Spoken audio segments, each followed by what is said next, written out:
عجبكم؟ ما عجبه لأبوك. لا، ما إله حق. كان لازم يضل ينق فوق راسي يومين لحتى أقبل فيه.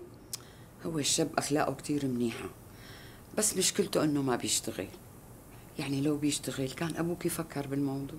أنا بصراحة شكله مو عاجبني. يا ترى رح يصر علي لحتى أتجوزه؟ هلا الشاب راح بحال سبيله، ليش كترت هالحكي؟ خلصنا بقى.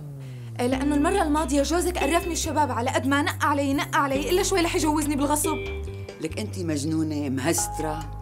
فلنفرض مثلا إجاكي شاب مثل الفلة، طويل عريض أشقر عيون خضر أكبار، شو منستفيد إذا ما بيقدر يطعميكي ويسقيكي؟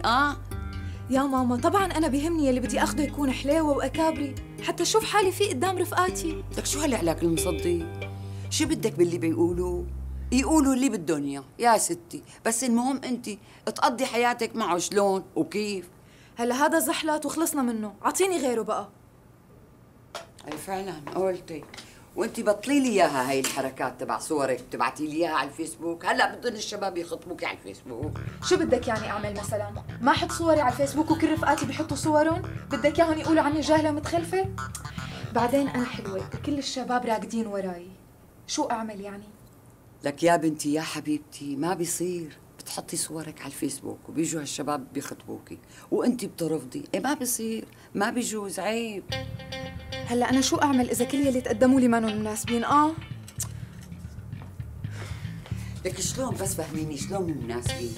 كل اللي تقدموا لك احوالهم منيحه واكابر واولاد عالم وناس وبيعيشوكي على كفوف الراحات وفوق كل هالقد، بيحبوكي. بالله ماما بحياة ربك انا درست كل هالدراسه وتعبت كل هالتعب، وفوق هذا بابك دفع لي كل هالمصاري من شان صير صيدلانيه قد الدنيا، اجي اخذ واحد ما معه بكالوريا؟ حتى ولو كان دارس ادب عربي ولا ادب انجليزي، يا ماما في فرق كبير بينهم وبين الصيدله. خلصيني بقى، معقول اتجوز حدا من هيك نمر؟ مانك شايفه بنتك قديشها حلوه؟ معقول تجوزيها لهيك عالم؟ لك انت مسميه حالك مثقفه انت، وما بتفهمي شيء. لك بنتي حاجة تتكبري وتتجبري. لك أكيد هدول اللي طلبوكي وحبوكي لأنك رفضتيهم أكيد عم يدعوا عليكي. يا ماما ليش عم تحمليني الذنب هدول الناس؟ مو أنتوا بتقولوا كل شيء اسمه نصيب؟ بعدين بهي القصة بالذات أنا حابة أتأنى، اتركوني. حبيبتي بس عم أذكرك إنه الزمن دوار وخايفة عليكي ما تتجوزي تاكلي كفوفك ندامة بعدين. بذكرك خليكي متنحة.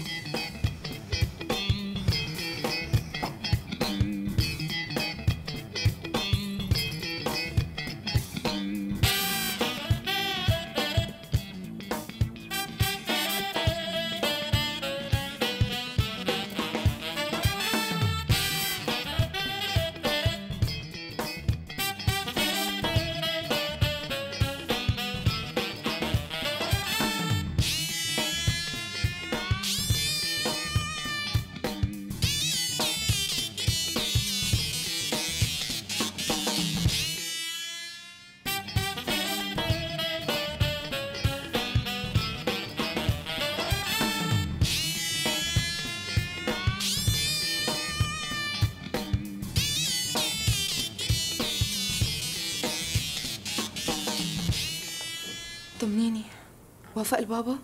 شو بيظهر كان عاجبك؟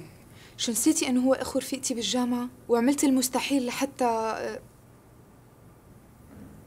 ماما بصراحة انا بحبه، ولولا العيب والحياة وكرامتي كنت الا شوي رح اترجى حتى يجي. انت؟ ايه انا، مانك شايفة امي قديش لابق لي؟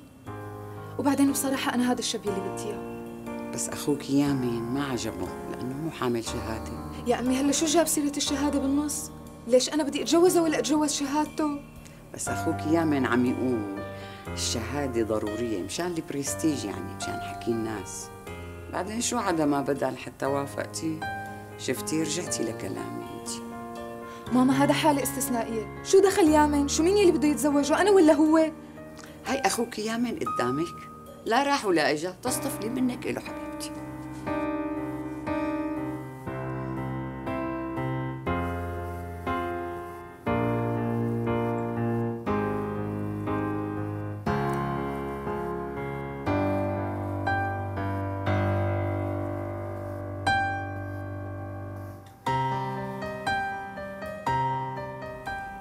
لمعلوماتك حبيبتي، أنا هذا الشاب لا حبيته ولا حبني. ليه شو بو؟ شخصية والله شخصية. لك ما بتستحي أنت؟ حدا بيحكي قدام أمه هيك شيء؟ ليه شو حكيت؟ أنا بس عم بحكي رأيي فيه. ولمعلوماتك هذا الشاب أنا وأبوكي مو راضيانين عنه، فهمتي ولا ما فهمتي؟ يا ماما الشاب عاجبني، وبعدين مين اللي بده يتزوجه، أنا ولا أنتو؟ لك شو جنيتي أنت؟ شلون بدك تتجوزي واحد مثل هاد؟ لك شعره طويل لهون وحاطط لي منه لهون سلسلة مدري سلسلتين، لك شو قصدك أنت؟ لك عيب عليكي. قصدك لأنه مطول شعراته؟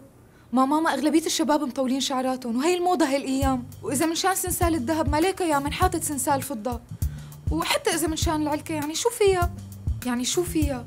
والله يا ماما الشاب كربوج وبيجنن وما في منه، الله يوفقك لا تقطعي بنصيبي. لك يا بنتي يا حبيبتي أنا ما عجبني، لك حتى أبوكي ما عجبه، لك هذا منظر هاد.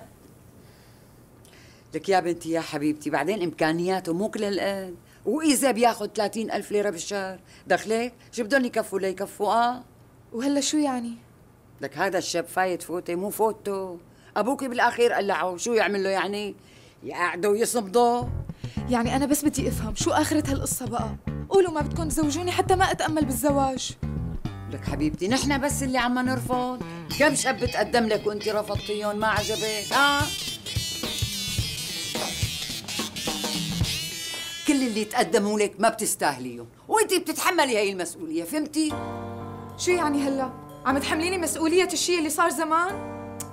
لحتى تعرفي انه ما بضيع شيء عند رب العالمين، تكبرك وجبروتك هو اللي وصلك لهالمواصيل.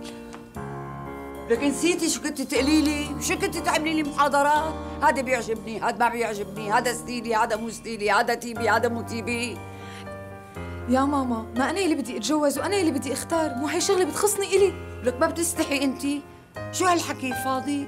لك نسيتي انه نحن اهلك وقلنا الرأي الاول والاخير؟ شو هاد ولا انعم على قلبك خلاص؟ صار بدك تعملي اللي بدك اياه؟